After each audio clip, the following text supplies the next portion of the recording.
Yet she felt angry now that Oliver was in front of her. And her reason for anger? Was it really due to the fact that she thought he was looking down on her by giving her another precious medicine or elixir? Was it due to the fact that he had ignored her previous warnings to not come here again, and he ignored her and came again, that made her feel he did not take her seriously? Or was it that she was angry because if he kept on coming here again and again, their mother would find out? Was it that she was angry because he kept giving her those precious potions, elixirs, and whatnot, instead of using them himself for his own strength? Why? Just when she would feel she has finally become what her mother expected of her, she would again come at the starting point. It always was because of him. Did she feel angry because of this? She did not know.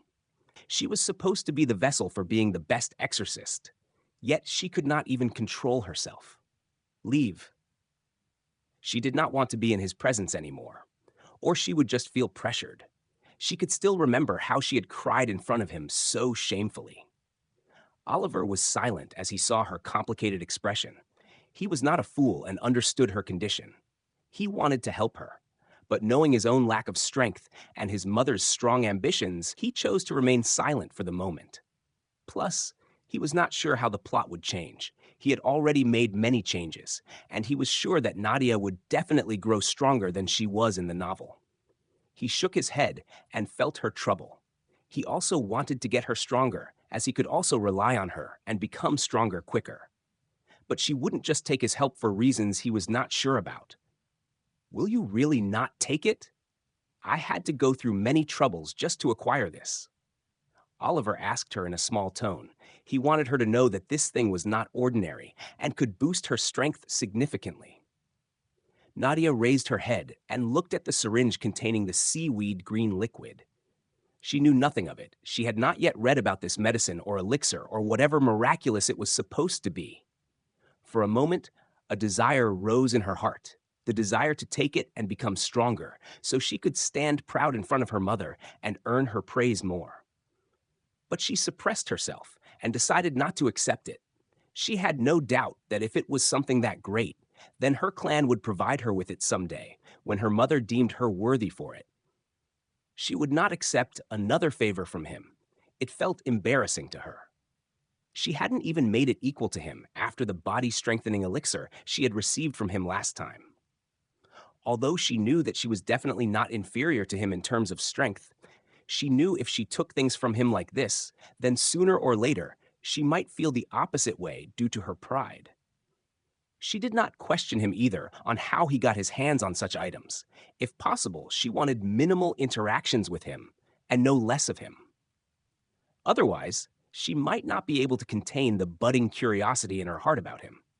Fine, if that's how you want to be. Oliver was too lazy to force her either. Not to mention, he also didn't like being treated like this again and again. Every time he met her, she would always want him to leave and not come back. He knew of her circumstances a little, but even so, being told no repeatedly made him annoyed. He always told himself that he was mature and did this for the benefits of both of them. He looked at her once again, seeing her straight face. He knew that she was suppressing herself. He was never the best when dealing with people emotionally. He was also not a protagonist who could understand others' feeling with a glance, and a few words from him would directly make the female lead bring out of depression. He was just a side character. He sighed. Anyways, you don't need to feel embarrassed in receiving things from me in the future. We are twins. I am your brother, and this is not a favor that I'm doing for you, but rather treat them as a gift from me to help you improve faster. There are no favors done here. This is how a normal sibling relationship works. He further said, remember, there are no favors done between us. If you ever need help, you can always visit me. Well, I might be sounding ridiculous considering my meager strength, but trust me, not everything is solved by brute force. Also, I'm a very intelligent kid as my tutors say so. Finally, he put the syringe back into his pocket as he left. I'll leave for now. Think about it with a calm mind. You should be able to come to a conclusion. I'll visit some other time. With that, Oliver left under her somewhat shocked gaze. Although he had not succeeded in giving her the essence this time, He believed he had given a valuable lesson that might help her understand others more in the future. He felt bitter about going through so much trouble only to be rejected, but he understood that this was life. The protagonist would give stuff to female lead, and she would always accept. Ridiculous. Those female leads were just poorly brought out with no personality of their own. Nadia saw him silently leaving. His earlier words were still ringing in her ears. No favors, only gifts? She had never thought of it this way. Her mother had always taught her that she should never owe others no matter what. As the heiress of the Mystic Purge clan, she could not fall so low as to accept others' favors, as it would only tarnish her image in front of others. So why did she feel such a strong emotion when he mentioned that there were no favors done between them? Her chest felt warm, and her eyes were fuzzy. Overall, it was a comfortable feeling that she never experienced in her cold life. Normal sibling relationship. She looked at the gates of her courtyard from where he had left and could not help but wonder if this was how twins behaved. Was this the feeling of being normal? Was it right for someone belonging to the Mystic Purge clan to be normal? Was it normal for siblings to help each other like this? Did normal siblings really have no favors between them but just gifts? She didn't know, but she felt that he might be right. She should focus on her growth and become stronger to find out if he was really right or not. She touched her heart to feel it beating fast. She felt comfortable and wanted to remember this feeling if possible. A sibling. What was it? Oliver activated the Wrap of Quantum Darkness and turned invisible to leave the central area. He soon heard a commotion as he neared the exit gates. He looked over only to see the guards panicking. Sir, the situation seems to be getting out of control. The guards are losing control and engaging, among themselves. They have gone insane. I will have to increase their training by twice. Such low self-control. I believe the preparator has mixed concentrated aphrodisiac in the smoke, and before the team could realize what was happening, they had already inhaled it, resulting in this. The preparator must have an ulterior motive, I suppose. There's no way anyone would pull out such a prank on the guards. Go inside the central area. I have obtained Elder's permit, and see if there are any suspicious individuals inside while we handle the restless guards. Subdue them for the time being. Oliver, who heard everything, felt awkward. They were indeed talking about him. He could not help but feel pity for the guards who inhaled the potent aphrodisiac enough to make elephants go wild. He had not intended to be so excessive, but he didn't want them to not be affected at all. He was not sure if their strength could help them evade the effects of the drug, so he put a huge amount of it inside the smoke capsule. In the end, he finally had his answer. Shaking his head slightly, he quickly left the area, leaving the guards oblivious. In the end, he heard from the maids that since there was nothing suspicious found, the guards were forced to believe that all of this was just a prank by someone shady, although they have announced to investigate properly and apprehend the person responsible. Oliver had no worries. He had ensured that they would not be able to trace back to him unless they spent a lot of resources, and he doubted they would go so far for something they thought was a prank. Nonetheless, he didn't have anything to worry about for the moment. He looked at the white cat with a bulging belly, sleeping like a log, and felt speechless. The clan guardian was so unguardian-like. All the clan guardian had done after coming to his courtyard was eat and sleep. He could not even feel a wink of responsibility from her bearings. He sighed. She was too useless. After throwing a blanket over her, he silently left the room. He took out the syringe and went behind his courtyard to the secret spot to finally use it. Since Nadia was not going to accept it, he would have to use this himself. The Honorable Star's essence was going to help his Espera gain an elemental attribute. Let's begin. Pulling the syringe back, he rolled his sleeves and injected the seaweed green liquid in. Swish! In the next instant, he felt his body heat up, his mind feeling a slight current as he sat down in a meditative position to maintain his balance. Swish! Swish! Energy flooded into his body, and a foreign feeling engulfed him. His throat felt dry and thirsty. His eyes shook as he felt a turbulent force within him. This went on for a while before everything calmed down and returned to normal. He relaxed and let out a breath of fresh air. I awakened an element, he mumbled, a certain excitement and eagerness in his eyes. Moving his left hand in front of him, he summoned his minuscule Espera, which took a while, but he did manage to finally see his element up close. In front of him was a small orb of water floating just in front of his palm, clearly visible in the night. The water was crystal clear, reflecting the moonlight. Oliver felt as if he was holding a beautiful gem in his hand, like a silver, transparent, round gem floating in the air. He clutched his palm, wanting to feel it, but it quickly burst and water splashed around, wetting his palm. He smiled. He had awakened the water element attribute to his Espera. It was just that he would need to train hard to be able to control his Espera properly in order to use the elements. Earlier, he had intended to benefit from Nadia. If she drank, then he would obtain a tenfold boost, and it was also possible that she might have advanced to rank 1, giving him the benefits. It's not useful to think of that. What's done is done. He looked at the blanket of stars covering the sky and felt it was beautiful. While his Espera talent level was pathetically low, he might still be able to achieve some improvements through hard work and various elixirs. He was happy that he was able to obtain or awaken the water element attribute. Ha! I should get back now. There are many things to prepare for. I should be prepared for the auction. Oliver huffed as he got on his feet and looked at the sky. Not far away from him, Zippy the lazy cat, who was supposed to be sleeping, was not asleep. Instead, she had her eyes opened and was looking at the wall, the direction where Oliver had left. She watched the blank wall silently with calm eyes. After a while, she closed her eyes and went back to sleep as if nothing had happened. She let out a small smirk unconsciously. It was unclear what she was thinking at that moment. Had she seen what Oliver has been doing? Or was she just in the middle of a dream? A month went by, just like that. In this time, Oliver remained low and focused on his training, casually leaving to buy out some resources to improve his body and Espera. The auction was going to be held soon. The dates had not yet been announced, so he had been keeping himself updated through the Exorcist web. One more thing he got to know about was the demon hunt organized by his clan. Something unexpected had happened. He got to know about the demon hunt organized by his clan. He was one day suddenly informed by his maid about it, and how it was mandatory for him to participate in it as well.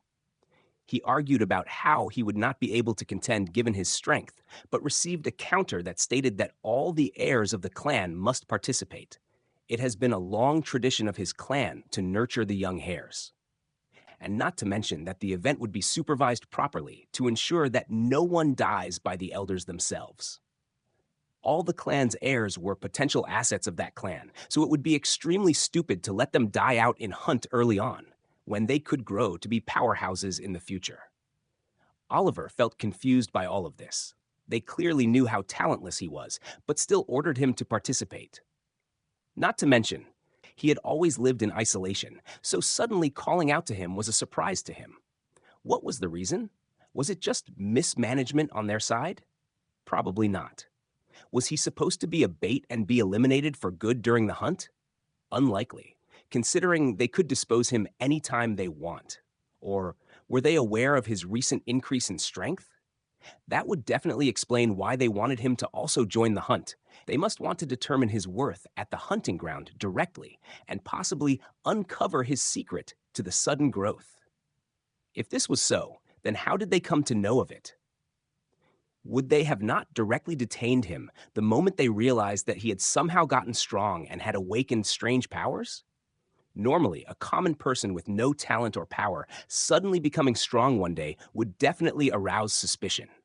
The suspicion that they had come in contact with a demon and had formed a contract with them, thus becoming a heretic who had betrayed humanity and embraced demons. Such people would directly be taken by the clans for an interrogation and cleansing. Yes, cleansing. The clans were aware of how fickle-minded people were and how cunning demons were. The demons would approach them when they were at their lowest, offering countless benefits and allures, brainwashing their minds into thinking they were allies and forming contracts to enslave their souls and control their bodies like puppets. Not only ordinary humans, but even exorcists were victims of such tactics. Demons were skilled and cunning. They used emotions like anger, jealousy, lust, and pride to establish control. Thus, the clans had special cleansing and purification techniques that helped the possessed heretics to become free from demons' control and regain their senses. Once successful, the demon was either eliminated by banishment or captured. Of course, the stronger the demonic presence, the harder it was. Overall, the silver lining was that he was not suspected of being a heretic, which further complicated things for him to decipher. He could not understand what the clan elites and elders were thinking about him. Were they aware of his special existence or not? Just as he was deep in thought, he heard a sound. Meow. He looked up and saw the lazy white cat yawning while stretching her body. She looked at him and extended her paw as if demanding something. Her face showed what she wanted to say. It was clearly saying, "It's time. Go and prepare my meal. What are you dozing off to?" Oliver looked at her speechlessly. He finally understood the reason about why he was told to join the hunt as well. It was all this damn cat's fault. She had probably used her authority to add his name in the list of candidates as well.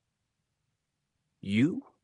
He let out a strained smile as he controlled his facial expressions. He was super pissed at the moment. The clan guardian must have used her authority, or else there was no other way to explain the situation. His powers were not exposed, and he was still required to join the demon hunt event? He would be a fool to not know why this happened now. And looking at her shamelessly extending her paw while laying on the mat further made him lose his mind. He took a deep breath to calm himself. You want food, right? I will prepare a special treat for you today because of your good work. Oliver smiled in a strange manner and announced as he slowly got up. Zippy's ears perked up when she heard of special treat as saliva started to form in her mouth. She had to admit that the meals this boy cooked were quite good.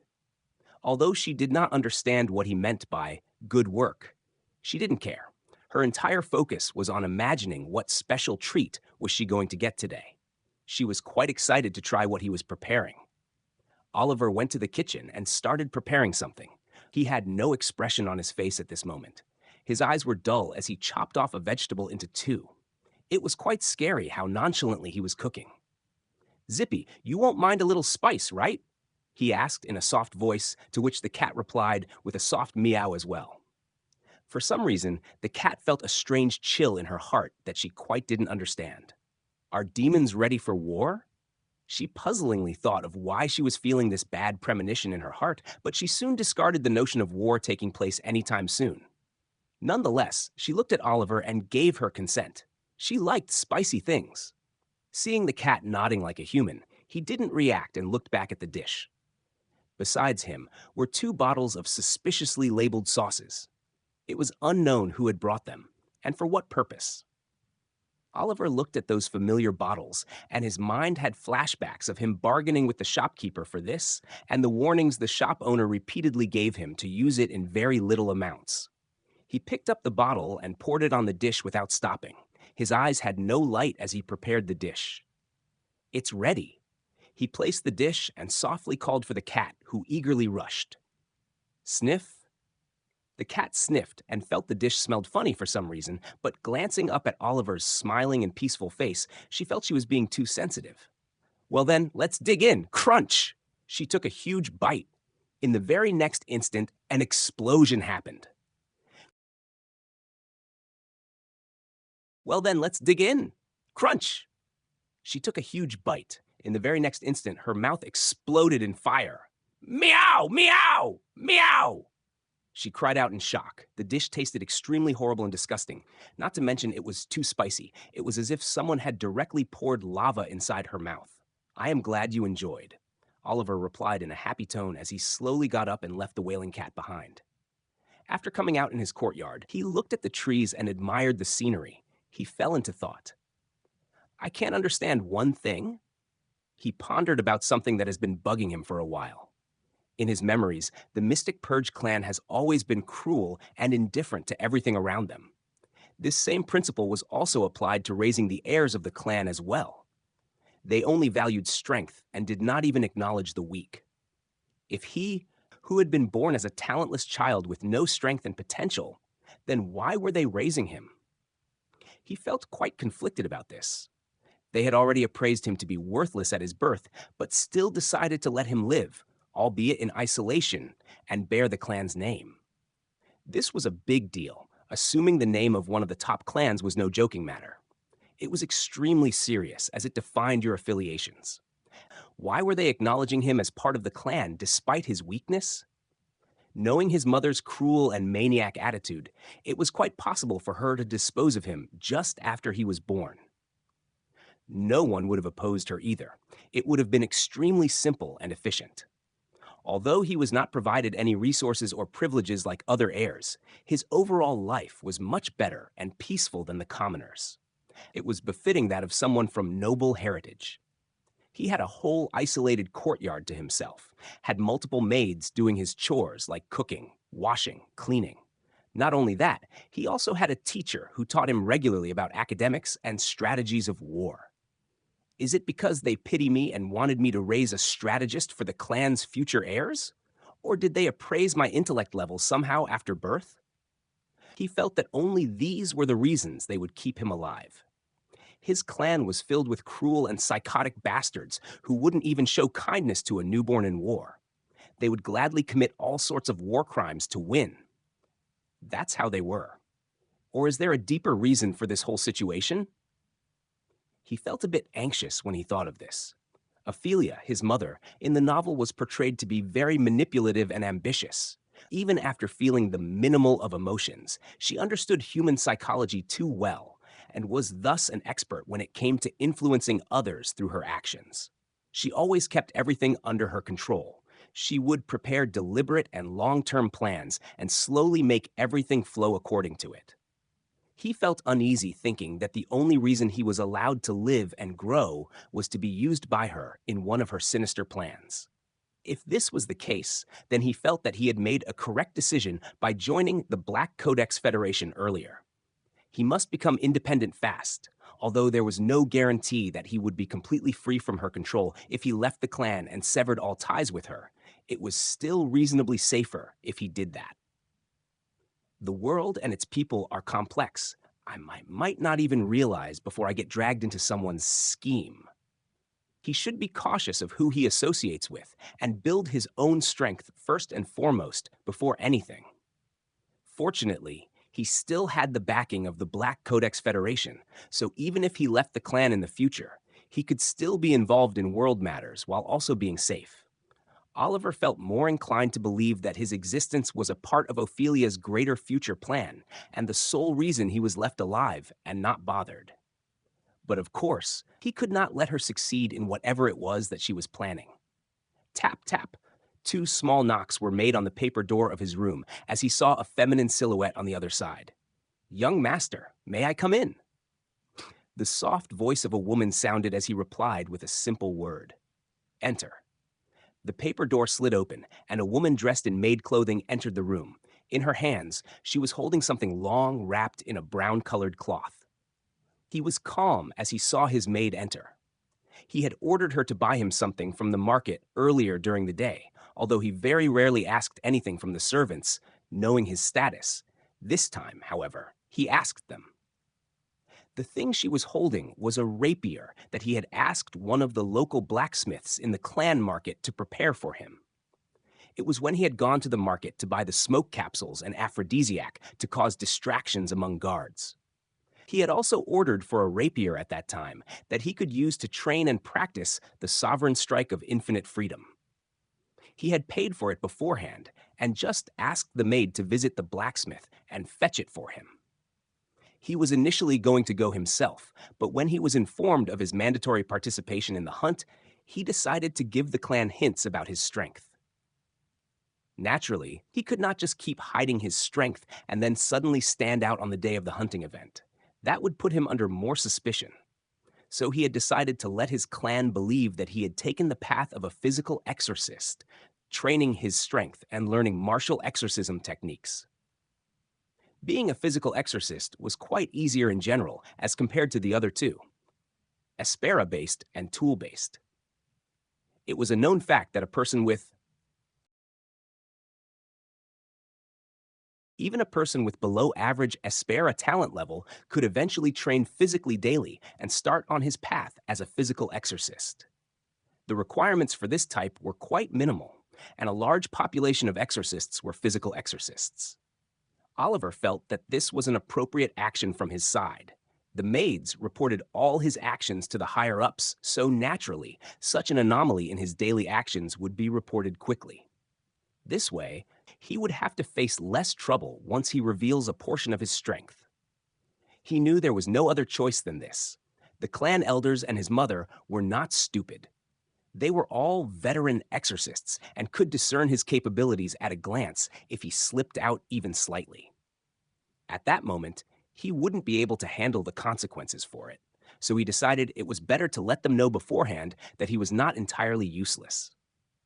Not to mention, he barely had any Aspera, and Nadia was not going to break through to become a rank 1 exorcist anytime soon, most probably.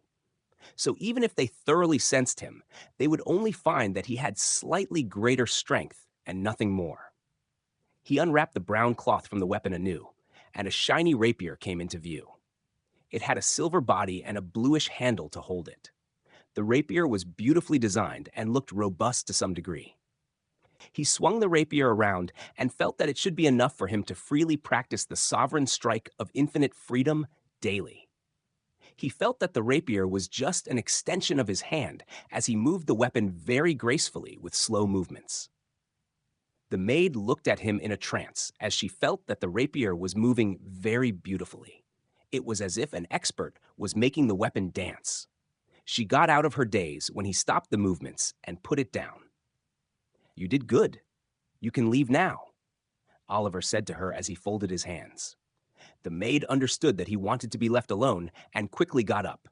"Understood. If the young master wants anything else in the future, please call for me." She told him in a professional tone, indicating that if he did something like this again, he should inform them first. Naturally, he didn't care what she meant or not. His purpose was fulfilled. He was now sure that soon his news would reach the ears of those who were interested. "I might even receive slightly better treatment as well if all goes well in the future." Oliver mused. Strength was everything after all. He took out his smartphone from a hidden box and looked up to see updates about the auction. And sure enough, the date has been released. It's in about a week from now. Finally, it's here. For the rest of the following week, all he did was train his special eyes, martial techniques, or his water element. He had become quite proficient in using the 6 thoughtful steps of the spirits technique. The shape training method was indeed very useful for a beginner like him. He had been slowly increasing the number of shapes every day as he improved, and now he could easily cross 150 shapes without breaking a sweat. His speed and strength were quite good now. Although it was not much in this world's standards, to him, who was once a normal person in an ordinary world, it was incredible. He has also been practicing Sovereign Strike of Infinite Freedom daily this whole week, and he had to admit, although he felt familiar the more he practiced, the technique was quite tough to master. It was 10 times harder than Press of Liberty, so while its impact was tenfold stronger, all the other requirements were also harder. Well, at least I still have the experience from Nadia's training. As for his water element, the progress was slow, but it was there.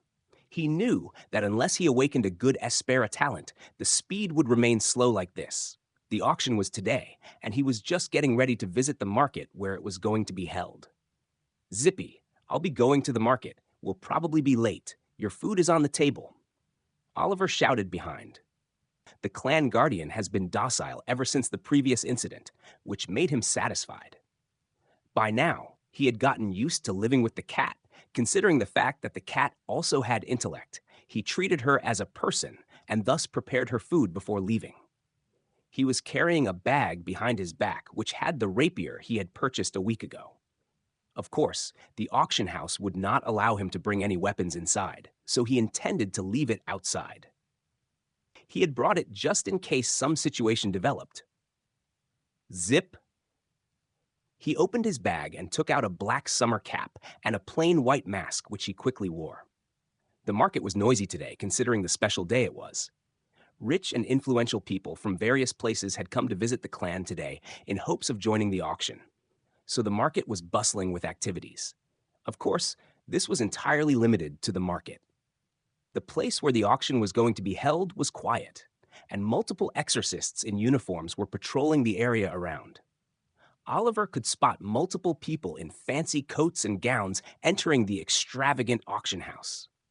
His features were concealed, and unless someone deliberately removed his cap and mask, they wouldn't easily recognize him.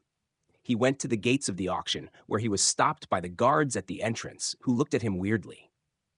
After all, who wouldn't feel weird upon seeing a small boy in black, silk-made kimono with a weird full-face white mask and black summer cap coming to them? They were, however, professionals, and since there was no formal dress code specified, the guests were free to dress however they wished. Plus, all the people here were very powerful and influential. The guards wouldn't want to offend a powerful exorcist in disguise. Guest, please show the ticket and verify your identity. Guest, please show the tickets and verify your identity. The guards pointed towards a screen where Oliver scanned his smartphone. The auction had issued tickets months ago, and only those with the tickets were allowed to enter. After successfully scanning the ticket, one of the guards politely pointed him towards a direction inside. Oliver was not too impressed by the scanning system. He had seen plenty in his previous life. These tickets had sensors embedded into them that would help authentication.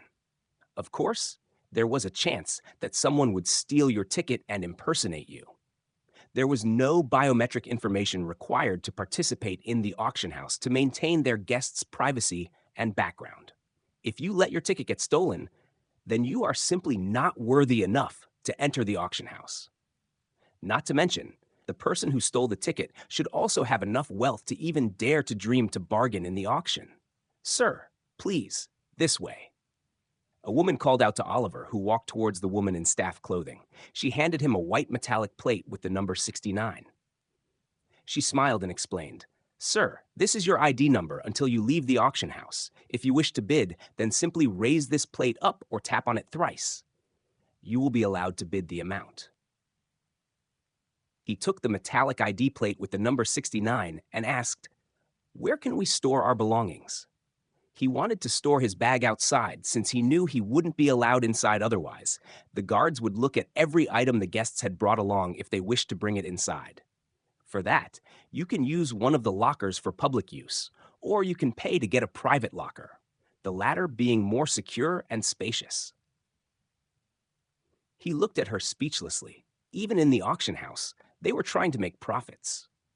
He sighed as he realized the rich big shots would directly get themselves the private safe, but he decided otherwise. First of all, he didn't intend to waste money on the private safe, considering the public locker was just equally safer due to its location and the guards outside. Secondly, if there was an emergency, he could directly access his public safe without needing a middleman to get to the private safe. "I'll take the public locker. Definitely. Please follow me." After placing his bag inside the locker, he was finally ready. Let's begin. The main hall was dark and spacious. There were multiple seats arranged in front of a huge stage. When Oliver reached the hall, there were already multiple people seated inside. Just as he stepped foot inside, his body felt a slight invisible pressure from all sides. He felt as if he was being pressed down by something invisible. He took a deep breath and slowly adjusted to the invisible pressure. He had already expected a room filled with strange and mysteriously powerful people to be like this. No sooner did he enter, he felt multiple gazes on him. In the dark, many exorcists were slightly curious about this new arrival with a strange mask and cap. The reason for their curiosity was simple. They were unable to feel his strength. Many openly sent Aspera waves to sense his level, but in the end, were puzzled when they were unable to feel anything from him. Some had a strange expression as they felt that this mysterious boy was stronger than them, so they decisively withdrew their Aspera. Many followed the suite and withdrew their Aspera. It was a known knowledge that constantly trying to probe someone with Aspera was considered rude and offensive to the party, as it was akin to violating their privacy. and none of them wanted trouble with someone stronger than them. Oliver also realized this thanks to his deep knowledge about the culture and other stuff from the novel, but he could still feel some lingering gazes. He followed the direction, and his focus fell onto the second floor of the hall. There were many small balconies over there that were hidden by darkness. Literal darkness. It was evident that they were using devices to harness darkness element to provide the cover before the auction begins. What a privilege. He could himself sense that all the gazes that mostly still remained on him were from up there. Those balconies were attached to private rooms behind and were specially assigned to VIPs. It could be seen that even among such a powerful gathering, there were VIPs which told about the strength and influence they had.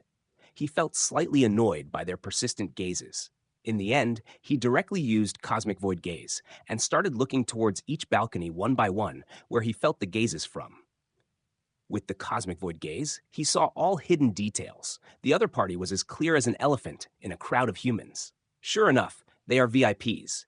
Each of them is dangerously strong. He felt goosebumps looking at the cluster of Aspera radiating from the individuals. It was wild and fierce, ready to claw at the enemies. All these people were definitely expert exorcists. There might be exorcists as high as rank 2 present today. This showed how precious items were going to be today. As Oliver looked at each person back with Cosmic Void Gaze, he felt them swiftly retracting their gazes back. He was using the intimidation, albeit suppressing it significantly. He could not force too much, or his energy will deplete quickly, and he would become more vulnerable. It was how this world worked. Unless you showed others your power, they would continue to bully you and think of you as a pushover. It did not mean that you have to directly jump into fights with others, but to show them that you are capable of countering them and handling them if necessary. Hiding his strength always would not favor him in any way. He was not a coward, but a cautious person with his safety as his first and foremost priority. As he looked at them one by one, they all withdrew their senses. Satisfied, he took his seat among the many others. Naturally, he was not allowed to have a private chamber to himself, since he was not actually that strong, nor was he a registered VIP in today's auction. It was just that he could intimidate others easily with Cosmic Void Gaze. Nothing more, nothing less. The VIPs who were all repelled by him earlier were stunned for a moment. They had been expecting him to be a distinguished individual like themselves, but in the end, they saw him taking the seat on the floor below among the normal guests. What did this mean? Did this mean that they were countered by someone weaker than them? Of course not. It simply meant that he was a hidden expert. It simply meant that this person had a deep background and preferred to keep a low profile. He was most likely a hidden expert. Among the many people on the second floor was a particular balcony, and there was a woman with a very feminine and enticing silhouette sitting. She had great curves and was radiating no aspera, just like Oliver. Even Oliver did not look at her direction since he had not felt a gaze from her earlier. The woman in the dark face-palmed herself as she let out a sigh. What is this little kid doing here? This woman was none other than Jenna Sullivan, and right now she was contemplating about Oliver. Initially, she had come to this auction upon being invited by the clan and receiving some information about the various artifacts. There were going to be some special artifacts that she wanted to bid for. She arrived at the auction early, and out of nowhere, he also joined the auction hall.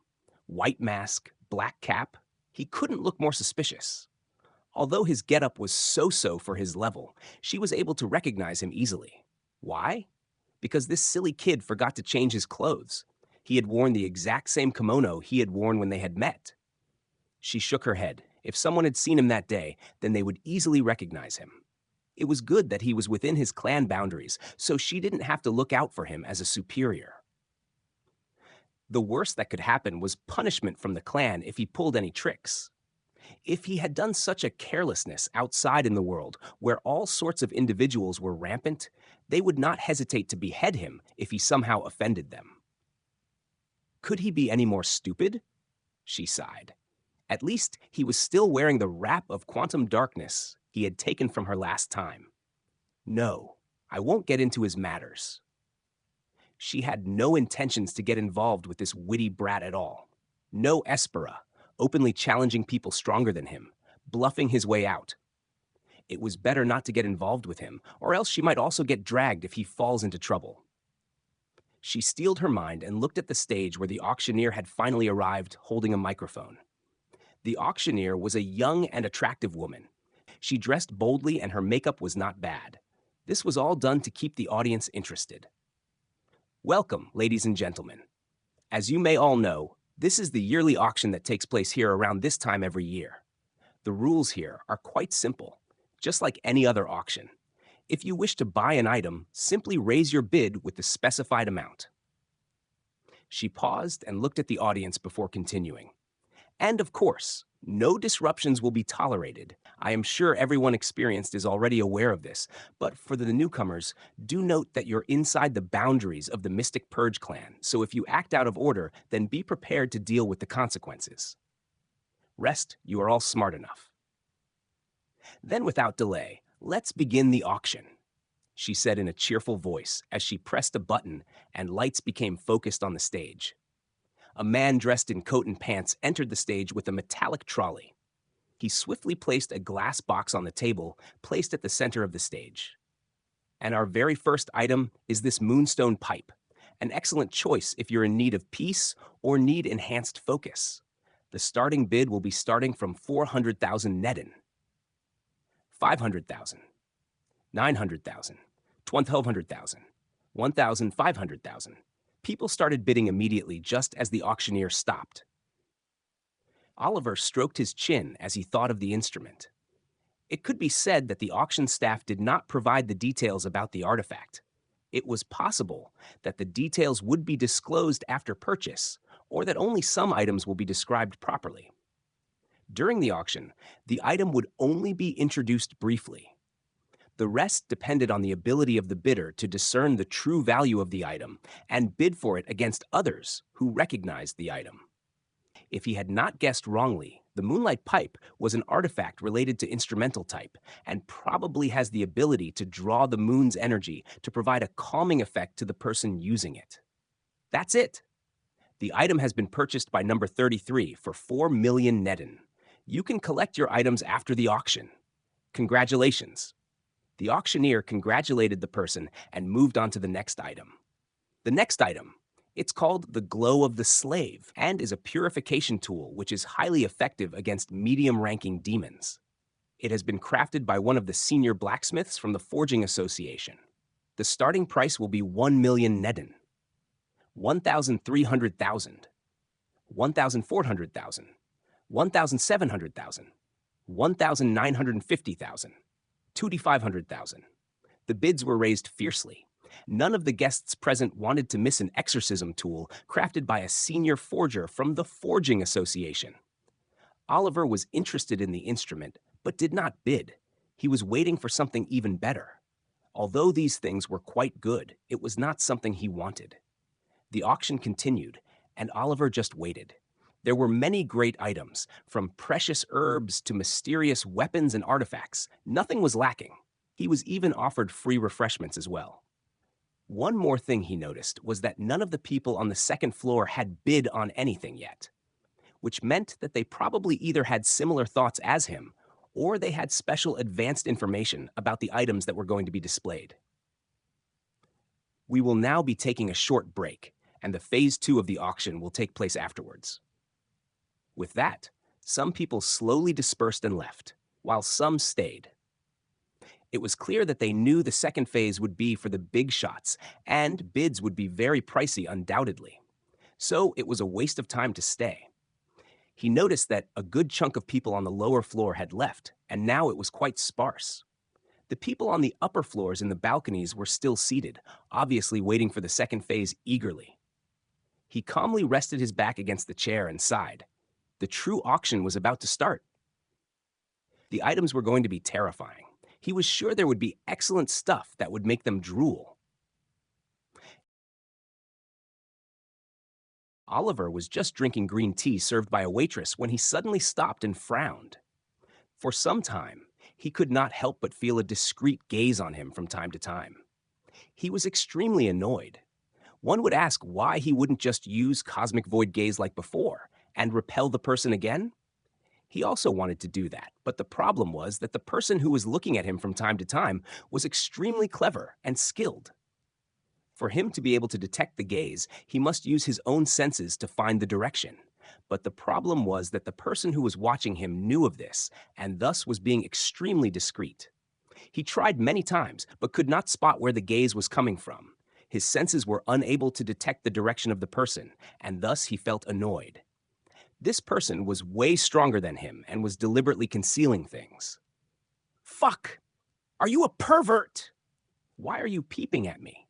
He cursed internally as he felt the gaze probing him once again. He shook his head and took a deep breath. He must do something about it, or else he would remain conscious about it throughout the auction. He did not understand why this person was getting so interested in him. Did he do something to provoke them, or was it just plain curiosity of theirs? Nonetheless, he started to think of plans he could use to find the peeper. After thinking for a few minutes, he came up with a somewhat crude and brute approach. Since the person was so interested in him, he would let them watch him fully. At least, he would make them feel so. What he meant by that was that this was a part of his plan. His plan was simple. He was going to verify each balcony one by one until he spotted the peeper's place. It was definitely someone from the upper floor. His gut told him that. He would wait and secretly focus in the direction of each balcony, and if the person tries to peep at him, he would directly know who was doing it. Of course, there was a chance that the other party would realize what he was pulling, but he could not think of other ways that could work in this hall. He didn't intend to make a fuss here or gain attention. He could only try to be as discreet as he could so that the other party, who would be focused on him, won't notice. Soon he began executing his plan. One by one, he started filtering the people on the upper floor. His senses at the moment were heightened, and he was picking up on any signals directed towards him. He could tell the person was an expert, and he wouldn't know their location until they wanted him to. Should I really provoke such a person? Of course not, but their gaze is unsettling and annoying. I will just let them know that I can see them and see how it goes. Soon, he had filtered out most of the individuals. He could now somewhat tell where the person was. So instead of waiting for them to look at him, he directly looked at a particular balcony. He felt their eyes meet, and the expert soon withdrew their gaze. He felt that he had implied his meaning and was satisfied that things didn't escalate for him. He once started sipping tea only to choke as he felt the person peep again. "What the?" He used cosmic void gaze and looked at the person directly, wanting to know who they were. No, wait, suppressing a huge amount of espers, I cannot mistake it. His eyes widened as he recognized the woman in the balcony. "It's her." He could not help but exclaim in shock. He was able to easily recognize her. She was none other than Jenna. What's she doing here? He felt it was stupid to think that. Considering her power and influence, it was natural that she would also be invited over to attend the auction. But what he could not understand was why in the world did she keep throwing him glances? He had been quite bothered by her constant probing and felt weird. Wait, could it be that she is a... He suddenly had a bad premonition. He assumed a dark possibility that he did not want to admit. He suddenly thought about his past interactions with her and made some conclusions. He was a child? Check. She was desperate for him to join the organization? Check. She was so desperate that she gave an artifact for free? Check. She had been constantly probing him secretly? Check. He was feeling weird? Check. Surely she's not into that sort of stuff, right? He hesitantly asked himself. She looked dignified and had a superior aura and beauty. She was also an extremely powerful exorcist. She shouldn't have such a dark side, right? He suddenly felt that things were making sense. Was she a trash who engaged into those activities? That's right. Oliver was now suspicious of her true intentions behind making him join the Black Codex Federation. He had no idea who she was from the novel, so it was possible that she was some erratic side character who liked to engage in such illegal activities. And he unknowingly became her target. It was possible that she was grooming him slowly and later ask for extreme stuff. It was likely that he might become her victim in the future as well. What other reason did she have to secretly look at him, peep on him, instead of boldly displaying her intent? She must have bad thoughts otherwise. No! He shook his head. He was being too paranoid and was drawing too many conclusions. But nonetheless, he still felt that Jenna was a suspicious person and he might become her victim if he was not careful enough. He weirdly glanced at her direction with a sympathetic gaze. Even after being such an exaggerated beauty, she still suffered from such mental disorders. What a pity. A healthy grown woman only to be like this? He suddenly felt her gaze turn intense for a moment, as if she felt his sympathy. Anyways, don't bother me. He mouthed the words for her to understand, shifting his face mask slightly and used cosmic gaze to see her response. For some reason, he felt she was angry and her gaze was hostile, though she quickly calmed down soon. He read her mouth. I am not interested in your activities. Don't get me into trouble. And was speechless. He could not help but wonder if she was really not interested. If she was really not interested, then why was she staring at him again and again earlier? Not to mention, she had the audacity to tell him to not create trouble for her? She was really bold. Nonetheless, he had told her what he wanted to and felt this should be enough for her to not bother him. He sighed. Even though he was the child here, why did he feel as if she was the one who behaved like a little kid? He knew that she had probably already recognized him earlier, and that's why she kept looking at him. This was why he did not hesitate to shift his mask and reply to her for a moment. He thought about what gave away his identity. Did she recognize him by his height? His aura should be negligible for her to sense after all. Or did she see the wrap of quantum darkness somehow under his clothes? As he thought of this, he felt she was indeed a pervert. Welcome back, ladies and gentlemen. The phase 2 of the auction will now be beginning. The auctioneer had changed, and her tone was more serious than before. Without wasting a second, she announced, "Bring in the first item," as two men approached the stage, holding a brown leather box. Click. With a click, one of them slowly opened the box, unleashing a dark and sinister esper from the contents within. It was a blade. A fairly long, thin blade made of ceramic, gripped by expensive ruby-red buffalo skin, greeted the audience. Its razor-sharp point made it a perfect choice for those wishing to puncture their enemies with ruthless speed. The blade's spiked, slightly warped crossguard ensured an ideal weight balance, facilitating smooth and accurate swings. Plain coils adorned each side of the crossguard, a common feature on many weapons. A large pommel decorated with modest gems adorned the weapon. Anything more extravagant would have seemed wasteful. Despite its simplicity, the blade bore no markings or engravings. Such embellishments were deemed too costly, even for demons. Engravings were magical and boosted a weapon's strength by multiple times. Some expert forgers could even add attributes to a weapon. This blade was once used by a high-ranking wraith monk in the demon army, according to our sources. The demon was exorcised by the clan, and its belongings were brought back. She paused, letting the information sink before continuing for the eager audience. This blade has the power to drain the life force of opponents to some degree and induce corruption to both body and soul using the darkness element. A very great weapon for the exorcists with darkness element. The auctioneer smirked as she looked at the anticipated gazes of the exorcists in the audience. The starting price for this would be 5 million Neden. 10 million. 15 million. 25 million. 40 million. The bids were raised fiercely. No sooner did she stop speaking. It was evident that almost all of them wanted that blade. A blade once used by a high-ranking demon was extraordinary, undoubtedly. Not to mention the life-draining effect. It could significantly boost the strength of an exorcist with darkness element. The auctioneer deliberately priced the weapon so low in order to provoke the ultra-rich present in the crowd. Oliver could only helplessly listen to the absurd amounts being raised without batting an eye by these people. Of course, he was also interested in buying that blade, but could not. The life-draining property was quite the rare find. It would help him a lot in the future if he managed to acquire that weapon somehow. It was basically a weapon that could grow to some potential in the future by draining life. Such growth-type weapons were extremely rare, and he was surprised that this auction had managed to get one. And they were even willing to sell it instead of using it themselves? This was weird. Did that weapon carry only a limited potential? This was likely the case, else no one would be stupid enough to sell it in an auction.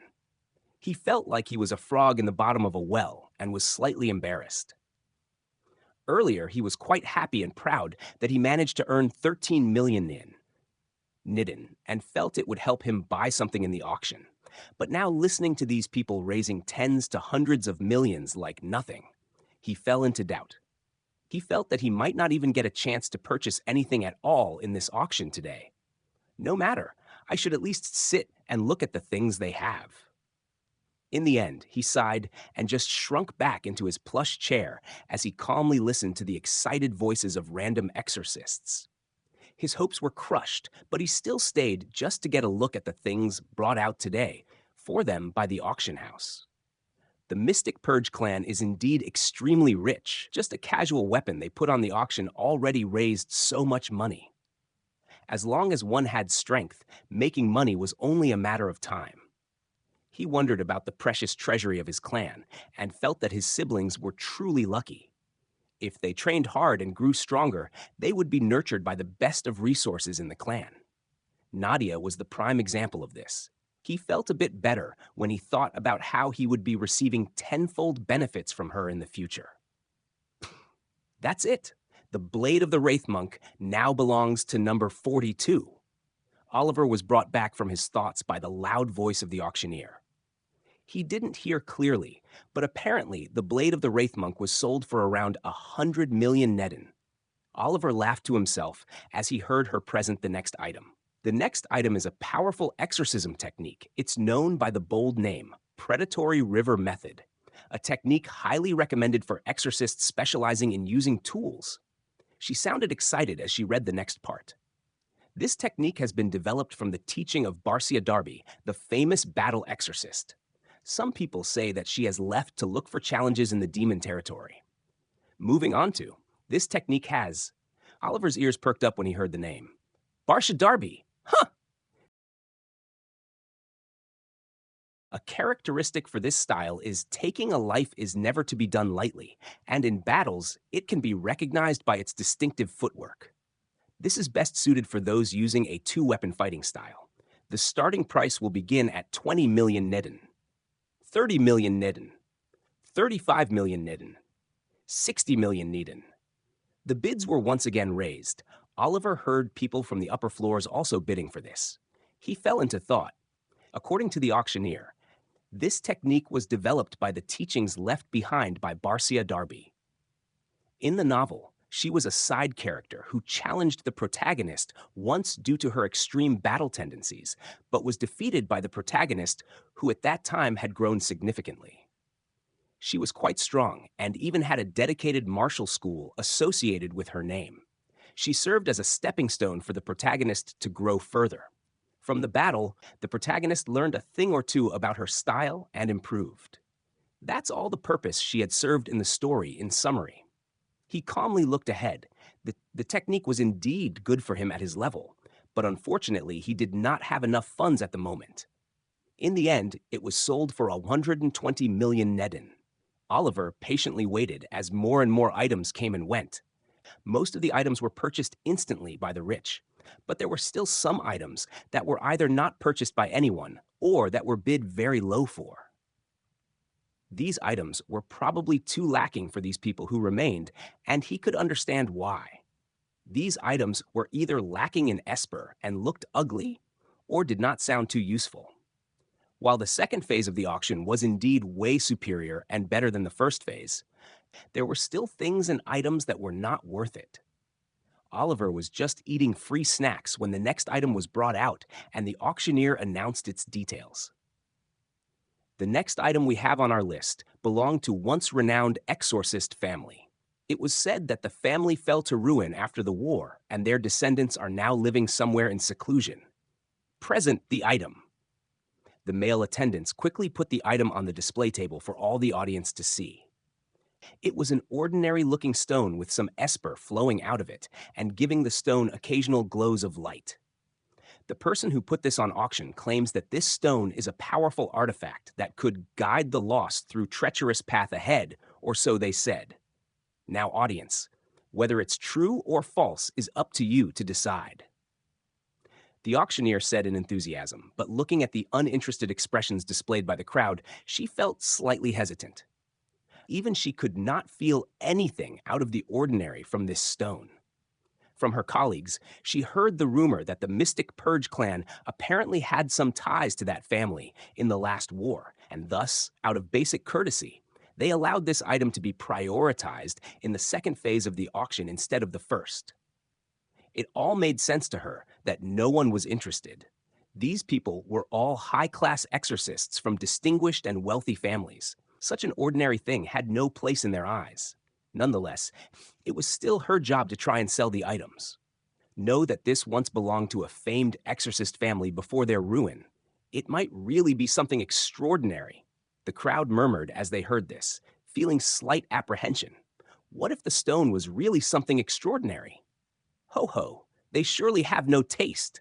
An elderly voice rang out among the crowd. It was an old man in a white buttoned coat and pants. He had a long gray beard and a bald head.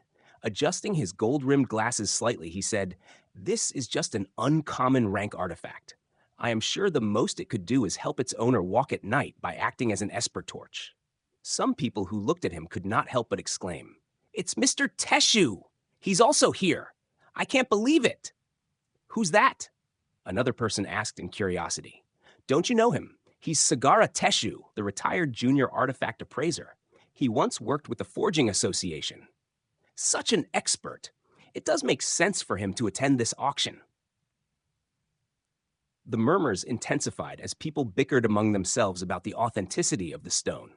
Since an artifact appraiser had spoken, there was no scope left. The auctioneer glared at the old man for ruining her pitch, but refrained from speaking. She did not want to offend him because of a few words. Plus, he probably spoke the truth. She sighed as she looked at the disinterested faces. In the end, she could only start the bid. She had done what she could, and it was now up to the people whether to buy this or not. The starting price will be 500,000 Neden. Hearing her low price, people could not help but form expressions of disdain. Sure enough, this was not worth it. They all knew that every year, some people would either provide large sums of money or use their connections to supply some ordinary ranking artifacts into the auction. So it was not an uncommon sighting to spot some trash among treasures every now and then, once in a while. These people simply had one motive, and that was to be able to fool the crowd and earn big by scamming them. A risky act, considering the status of people present every year, but these people were gamblers who played such games. They were gambling addicts. Of course, there were cases every year where an exorcist would fall for this and later realize that the artifact that they had bid on was a fake or a low-ranking one. In the end, they would use their wealth and connections to hunt down the seller, who might or might not be seen again. Despite such risk, there were always people willing to do that. As long as they used sufficient connections in the market and used enough money, they could slide one or two such items. Well, no one cared, since it was their fault for not recognizing if the item was worthy or not. The hall was silent. Not even the people from the upper floor were interested in bidding this time. Just as the auctioneer was about to move on to the next item and discard this one, a calm voice sounded in the silent hall, shocking everyone. 700,000 Neden.